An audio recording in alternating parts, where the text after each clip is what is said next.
أفغير دين الله يبغون وله أسلم من في السماوات والأرض طوعا وكرها وإليه يرجعون. İmanını gücləndirən, dinini sabit edən ikinci səbəb salih dostlardır. Sən kiminlə oturarsansa, iman səviyyən ona görədir. Bu qayda xeyirdə də, şərdə də, hətta adi işlərdə də belədir. Kişi dostunun dinindədir. Kiminlə dostluq etdiyinizə baxın. Həmişə yanında olan dostun kimdir? O salih əməlləri sənə xatırladırmı? Namaz, elm öyrənmək, Allah yolunda dəvət etmək, kasıblara diqqət etmək, valideynlərinə yaxşılıq etmək, Məkkəni ziyarət etmək, yoxsa yalnız dünya işləri, pul, mal, mülk, şəhvətlər, əyləncə ilə məşğuldur. Bu, hətta mübah işlərdə olsa belə, sənin qəlbini zəiflədir, nurunu azaldır. Ticarət, mal, mülk, mübah işlərdir. Amma bu işlərlə çoxlu məşğul olmağın qəlbinə təsir edir. Çünki qəlb dünyavi işlərlə qidalanmır. Bunlar qəlbinin qatılığını artırır. Niyə görə Peyğəmbər sallallahu aleyhi və səlləm deyir, həyat yoldaşı seçəndə dindar olanı seç? Niyə Peyğəmbər sallallahu aleyhi və səlləm deyir ki, dünyanın ən yaxşı neməti salihə qadındır? Çünki o, bu həyatda sənin köməkçindir. O, səni salihliyə dəvət edən dostundur. Yəni, ətrafındakı insanlar imanına böyük təsir göstərir. Pis dostluq və ətraf insanı günaha və dünya işlərinə sürükləyir. Salih dostluq isə imanı möhkəmləndirir. Deyin görüm, dostun sənə musiqili kadrlar göndərərsə, sən də onlara baxsan, qəlbin artar, yoxsa azalar? Dosta çox diqqət edin, əzizlərim. İnsanlar çox vaxt dostları vasitəsilə pis yola düşür. Zindanları, reabilitasiya mərkəzlərini ziyarət etdim və gördüm ki, insanların bu yerlərə düşməsinin əsas səbəbi pis dostlardır. İnşallah biz bu yerlərdən uzaq olarıq. Amma əgər birimiz pis yolu seçirsə, onu eyni nəticə gözləyir. Pis nəticəyə aparır. Əgər dostun desə, bugün mən orucam, sabah da, o birisi gün də orucam. Ağ günlərdir. Sən nə hiss edəcəksən? Ən azı öz əməllərini kiçik görəcəksən. O hər gün oruc tutur. Mən niyə tutmuram deyəcəksən. Sənə desə, ey qardaşım, biz ən uca Firdevs cənnətində orucumuzu açarıq. Bu sözləri öz içində hərəkətə keçir, qardaşım. İnsanlar var, yeməyə baxıb, yadına Allahın bu sözünü salırlar. Oruc mənim üçündür və onun mükafatını mən verəcəyim. Oruc sadəcə yeməkdən çəkinmək deyil, ruhi və mənəvi inkişafdır. Allah buyurur, oruc mənim üçündür və mən onun mükafatını verəcəyəm. Bu sözü düşünmək bizə şərəf olaraq kifayətdir. İnsanların əksəriyyəti 1-ci və 4-cü gün oruclarını unudublar. Deməyim odur ki, dost sənə böyük təsir edir.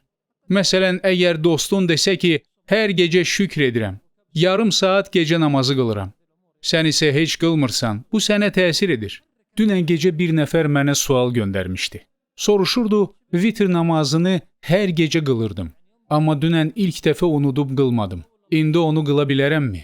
Bəli, onu indi qılmaq olar. İmanı gücləndirən və artıran üçüncü məsələ Quranı təfəkkürlə oxumaqdır. Quran bir çox insanların həyatında unudulub. Telefon isə sevgi və tutqunluq olub. Sosial qruplar, Twitter, Facebook, videolar, oyunlar, seriallar. O telefonu saxla, Quran oxu. Yox, o isə bunu edə bilmir. Çünki Qurandan həzz almır. Mən onu qınamıram. Çünki Quran hələ qəlbini işıqlandırmayıb. Osman, Allah ondan razı olsun, nə demişdi? Əgər qəlblərimiz təmiz olsaydı, Allahın sözündən doymazdıq.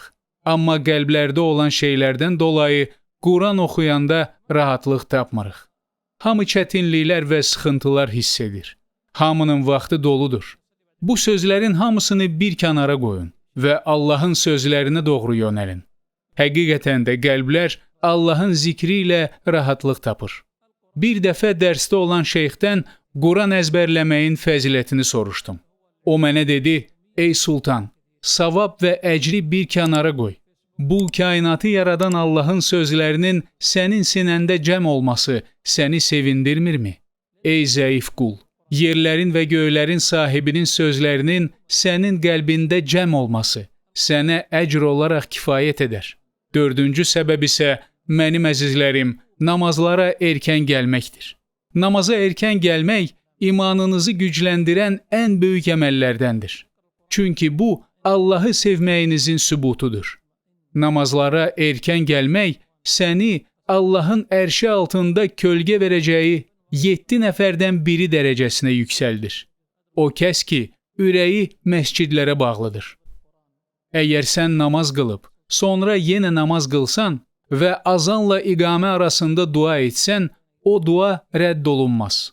Mələklər sənin üçün bağışlanma diləyirlər. Əgər sənə desələr ki, indi Kəbənin yanında Quran-ı Kərim hafizlərindən 10 nəfər sənin üçün dua edir. Sən bu xəbərə sevinərdin, elə deyilmi? Bil ki, məscidə erkən girdiyin zaman, orada sən oturub namazı gözlədiyin zaman, Allahın mələkləri sənin üçün dua edir. Allahım, onu bağışla. Allahım, ona mərhəmət et, deyirlər. Və bu dua saat yarım, 20 dəqiqə davam edə bilər. Sayını yalnız Allah bilir. Quran-ı Kərim oxumayıb, sadəcə məsciddə oturmağın belə mələklərin sənin üçün istiğfar etməsinə səbəb olur. Bu nə böyük fəzilətdir. Nə qədər insan bu böyük nemətdən məhrum qalır. 5-ci səbəb isə nəfs və ona qarşı səbirdir. İbadət səbir tələbidir. Dünya sənə deyəndə səbr et, dözürsən. Bəs niyə ibadətdə səbr göstərmirik? Məsələn, Qurandan bir cüzü oxudun və yoruldun. Özünlə mübarizə apar və 2-ci cüzü tamamla. Məsələn, sabah 1-ci gündür. Sən də sabah oruç tutub tutmayacağına dair tərəddüd edirsən. Amma özünlə mübarizə apar və oruç tut. Oruç tutmağa özünü məcbur et. Kim Allah üçün bir gün oruç tutarsa, Allah onunla cəhənnəmin arasını 70 illik məsafə qədər uzaqlaşdırar. Nəfsimizlə mübarizə aparmaq lazımdır. Bəzi salihlər deyiblər, mən nəfsimlə 40 il mübarizə apardım və sonra o düzəldi. Yəni, yaşadığın müddətdə nəfsin sənə daim deyir, namazı erkən qılma, nafiləni sonra qılarsan, elm tələb etmək vacib deyil, yoxsula pul vermək istəyəndə sənə deyir, bəlkə də o yoxsul deyil, fırıldaqçıdır. Əsas odur, övladlarının heç nəyə ehtiyacı olmasın. Şeytan bizi çox qəribə şeylərə inandırıb. Buna görə də öz nəfslərinizlə mübarizə aparın. İbadətə yapışın. Ailəni də namaza çağır. Ona təlqin et və səbr et. İmanı qüvvətləndirən 6-cı səbəb ölümü xatırlamaqdır. Əgər sənə desələr ki, sabah öləcəksən, sən sərvətini nə qədər artırardın? Neçə məclisdə iştirak etməyə çalışardın? Neçə restoranda yemək yeyərdin? Ölümü xatırlayın, əzizlərim. O bizi daim salih əmələ dəvət edir. Bəlkə sabah mən və sən qəbir əhlinin arasında olarıq. Bəs o zaman sənin büdcən nə qədərdir? Qəbirdə məni və səni müşahidə edəcək əməl hansıdır? Əlbəttə ki, salih əməl. Bəs niyə hələ də salih əməlləri gecikdirirsən? Nəhayət, onlardan birinə ölüm gəldiyi zaman deyər, Rəbbim məni geri qaytar. Niyə geri qayıtmaq istəyir? Tərk etdiyim salih əməlləri edim. Elə isə sağlığında salih əməl et. Bir dəfə Peyğəmbərin sallallahu aleyhi və səlləm önündən bir cənazə keçdi. O, onun arxasınca getdi və cənazəni qəbrin kənarında qoydular. Bərrə radiyallahu anh rəvayət edir. Peyğəmbər sallallahu aleyhi və səlləm ağladı. Elə ki, saqqalının tükləri yaş oldu. Sonra yenə ağladı, yer yaş oldu. Sonra bizə tərəf dönüb dedi, bu gün üçün hazırlanın. Qəbrin qaranlığı nə sənin çoxlu malınla, nə də çoxlu məclislərinlə işıqlanmaz. Onu yalnız bu dünyada etdiyin salih əməllər işıqlandıracaq. Onu yalnız bu dünyada etdiyin salih əməllər işıqlandıracaq. Torpağın altında sənin qəbrini onlar nurlandıracaq. Uca və müqəddəs olan Allaha təvəkkül et. Ölüm uzaqdır demə. And olsun Allaha, demə ki, mənim yaşım 30-dur, 50-dir. Amma neçə 20 yaşlılar var ki, ömürlərini tamamlamadılar. Neçə kişini tanıyırıq ki, səhər oyanıb axşama çıxmadı və ya əksinə. Geyimini giyindi, ayaqqabısını geyindi, amma onları bir daha çıxarmadı. Xəstəxanaya girdi, lakin oradan çıxmadı. Səfərə çıxdı, lakin geri dönmədi. Bir cənazəni müşahidə etməyə gəldi, amma bir az sonra onun öz cənazəsi həmin yerdə qılındı. Ölüm qəflətən gəlir. Ona görə də Peyğəmbər sallallahu aleyhi və səlləm sahabələrinə, pak və seçilmiş dostlarına nəsihət edərək buyururdu. Ləzzətləri parça-parça edən ölümü tez-tez xatırlayın. 7-ci olaraq, meyitin yuyulması və kəfənlənməsini müşahidə et və iştirak et. Fikirləş ki, qarşındakı bu meyit bir zamanlar səndən daha fəal idi. Bəlkə səndən daha elmli, daha yüksək, daha varlı idi. Amma indi cansız bir bədəndir. İndi sən onu çevirirsən. Halbuki bir vaxtlar o yer üzündə gəzirdi, qaçırdı, amma indi o hərəkət etmir. Sadəcə ruhu çıxıb. Allah Əzzə və Cəllə bilir, onun ruhu indi ya cənnətdə gezir, ya da cəhənnəmdə. Özünü onun yerində təsəvvür et. Və bilirsən ki, sənin də həm yaxşı, həm pis əməllərin var. O anda sən nə arzulayacaqdın? Kaş salih əməllərimi çoxaldaydım və pis əməllərimi tərk edəydim. 8-ci, qəbir ziyarəti. Qəbir ziyarəti bəzən qəsdən olmur. Dəfn olunan cənazəni müşahidə edərkən qəbir ziyarət edirik. Biz qəbir ziyarətlərindən belə məşğuliyyət səbəbi ilə uzaqlaşmışıq. Bəzən valideynlərin, bəzən həyat yoldaşların qəbrini ziyarət etməyə belə vaxt tapa bilmirik. Bu torpaqda milyonlarla, milyardlarla insan məskunlaşıb. Bəs necə yaşayırlar? Öz əllərinin əməlləri ilə yaşayırlar. Bəs niyə sən bunları bilə-bilə fəcr namazını gecikdirirsən? Qəlbin hələ də qısqanclıq, paxıllıq, qardaşa, ya qonşuya, ya anaya, ya dostuna qarşı qəzəblə doludur.